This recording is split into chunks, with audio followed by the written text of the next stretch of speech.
চাষির মেয়ে ধনির ছেলে নাটক ফিরি, এই নাটকটি আসলে পরিচালনা করছে ইগল টিভি। আমাদের মাঝে আসলে এত সুন্দর একটি নাটক রিপ্রেজেন্ট করতে পারে তা আসলে বলার বাইরে।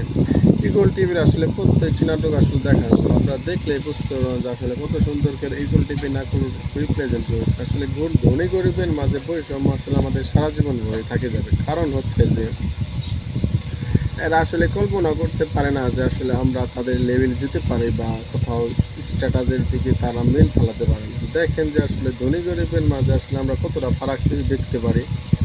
এই নাটকটা আসলে গরিব ঘরের মেয়ে দেখে আসলে কতটা খারাপ অত্যাচার করা হয় আসলে, কিন্তু এই দিক থেকে আসলে পরিবর্তন হইতে হবে। পরিবর্তন না হলে তো আসলে সামাজিকতা রক্ষাগুলো যাচ্ছে না আমাদের মধ্যে।